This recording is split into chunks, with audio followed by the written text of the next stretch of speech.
So I've been asked a few times how I gave up drinking or gave up smoking or gave up vaping or lost weight or whatever, and if it was anything to do with willpower. Like the secret essentially to how I was able to do these things. Now, it has really nothing to do with willpower. And for a long time, I've tried to think of a way to put this, and it's taken me a while to sort of nail it down into, or like to distill it and unpackage it to be able to just speak it out. I struggle to find the words, but after like consuming a lot of stuff and like meditations and looking at different people and the way they do and explain things, reading books and all that type of jazz, I've essentially been able to break it down to this. So basically, I have had a deep desire to be able to change. The deep desire isn't enough, or wasn't enough. What I needed to do and what I realized I have done, and with a bit of self-awareness, or deep self-awareness, is I managed to, or not say managed, I'm struggling to be able to articulate this, but I want to be able to do this. Like, it's important that I can do this for people, because I guess the best way we'd be able to explain this is if you are familiar with Joe Dispenza's work. Joe Dispenza explains it perfectly. The way neuroplasticity and the way the brain works is, if you meditate on something, when I say meditate, as I know there's a lot of people that don't meditate, if you focus on something enough, if you tell yourself, if you've heard of manifesting, if you tell yourself something enough, if you want to change and you tell yourself you want to change, you actually speak it to yourself and you talk about it to yourself, and you think about it a lot, consciously, not just like when it pops in. Consciously think about it a lot.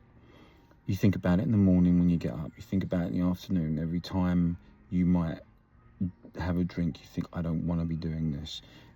Every time you vape or every time you have a cigarette, I don't want to be doing this. You constantly tell yourself, you will build the desire, that inner pathway in your mind to be able to make the change. You then have to deepen into that. So spend more time, really focus on it, go on walks and think about it, visualize it.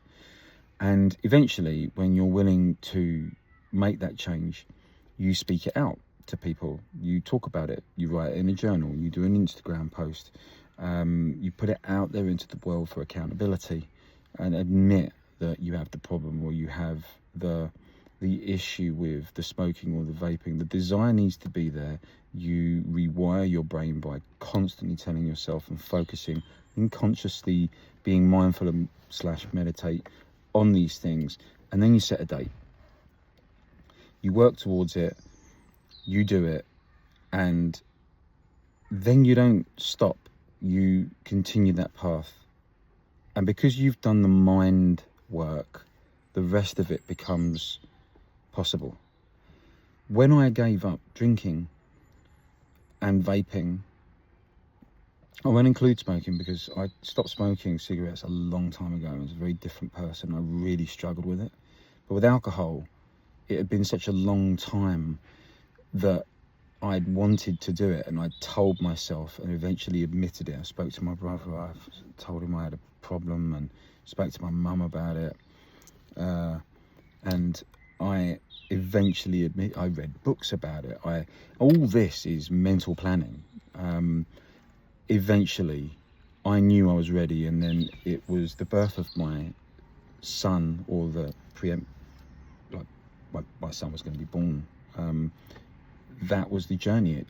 It must have taken a good year for me to get myself ready, consciously ready to give up drinking.